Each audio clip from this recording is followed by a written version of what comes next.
नमस्कार दोस्तों।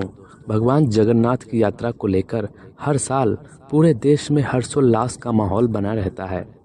पूरी दुनिया से भक्तजन यहाँ जगन्नाथ जी की भक्ति में लीन होने आते हैं। ऐसे में क्या कभी आपने ये सुना है कि एक मुस्लिम की कब्र के पास क्यों रुक जाती है प्रभु की यात्रा? जी हाँ, ये सच है। अब इसके पीछे क्या कारण है, आइए जानते हैं। ऐसे ही अपडेट्स के लिए देखते रहिए हमारे यूट्यूब चैनल। जैसा कि सभी को पता है कि चारों धाम में पुरी में स्थित जगन्नाथ मंदिर को बहुत ही पवित्र माना जाता है। यहाँ भगवान श्री कृष्ण को जगन्नाथ जी के रूप में पूजा जाता है। जब मूर्तियों की स्थापना की जा रही थी, तब भविष्यवाणी हुई कि भगवान जगन्नाथ साल में एक बार अपनी जन्मभूमि मथुरा जरूर जाएंगे। स्कंद पुराण के अनुसार राजा ने आषाढ़ शुक्ल द्वितीया के दिन प्रभु को उनकी जन्मभूमि जाने की व्यवस्था की। उसी पल यह परंपरा रथ यात्रा के रूप में चली आ रही है। जब इस यात्रा की शुरुआत होती है, तब सबसे आगे बलराम जी का रथ, बीच में देवी सुभद्रा का रथ और अंतिम में सबसे पीछे प्रभु जगन्नाथ जी का रथ होता है। इसे उनके रंग और ऊंचाई से पहचाना जाता है। इस रथ यात्रा के समय जगन्नाथ जी का रथ एक मुस्लिम की मजार पर रुकता है, जो प्रभु का बहुत बड़ा भक्त था, लेकिन मुस्लिम होने के चलते उसे कभी मंदिर में जाने नहीं दिया गया। वो भगवान के दर्शन किए बिना ही इस संसार को छोड़कर चला गया। लेकिन बता दें कि उस मुस्लिम व्यक्ति ने मरने से पहले कहा था कि अगर मेरी भक्ति सच्ची है तो भगवान मेरी मजार पर जरूर आएंगे। और कुछ समय बाद हुआ भी वही जो उसने कहा था। जानकारी के अनुसार ये घटना उस समय की है जब अपने देश भारत पर मुगलों का शासन था। साल बेग नाम का एक मुस्लिम हुआ करता था। उसकी माता हिंदू और पिता मुस्लिम था। बड़ा होने के बाद वो मुगल सेना में भर्ती हो गया। एक बार वहाँ किसी युद्ध के दौरान उसे माथे पर चोट लग गई, जो बड़े से घाव में बदल गया।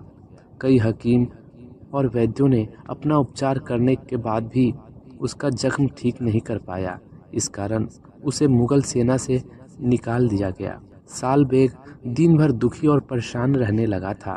तब उसकी माता ने उसे प्रभु जगन्नाथ जी की भक्ति करने की सलाह दी। अपनी माँ के कहे अनुसार उसने ऐसा ही किया। वो दिन रात भगवान जगन्नाथ की भक्ति में लीन रहने लगा।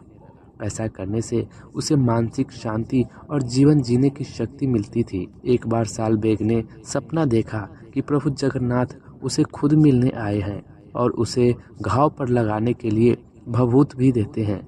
साल बेग ने सपने में ही उस भभूत को अपने माथे पर लगा लिया और जब उसने नींद खोली तब उसे महसूस होता है कि यह सब तो सपना था। लेकिन वह इस बात से काफ़ी हैरान हो जाता है कि उसके माथे पर घाव बिल्कुल सही हो चुका था।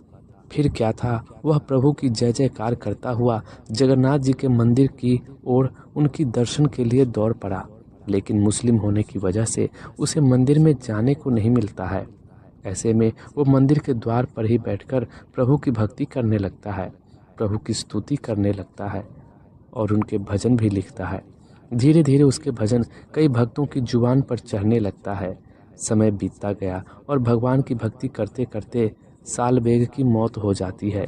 लेकिन अपनी मौत से पहले वो यह कहता है कि मेरी भक्ति में सच्चाई है तो मेरे भगवान मेरी मजार पर जरूर आएंगे। मुस्लिम भक्त की मृत्यु के कुछ महीने बाद प्रभु जगन्नाथ जी की रथ यात्रा निकली तो साल बेग की मजार के पास से रथ आगे नहीं बढ़ रहा था। सभी भक्त पूरी ताकत के साथ रथ को जोर से खींचते रहे, लेकिन रथ 1 इंच भर भी आगे नहीं बढ़ पाया। ऐसे में सभी दुखी हो गए और कुछ समझ नहीं पा रहे थे कि आखिर अब क्या किया जाए। तभी किसी ने साल बेग के बारे में बताया और उसकी भक्ति की कथा बताई। तब उस समय के राजा ने पंडित जी से मंत्रणा कर सभी से प्रभु के भक्त साल बेग के नाम से जयकारे लगाने के बाद जब रथ को दोबारा खींचने का प्रयास किया गया, तब रथ चलने लगा। बस तभी से हर साल अपने घर जाते समय भगवान जगन्नाथ का रथ साल बेग के मजार पर कुछ पल के लिए रोक दिया जाता है।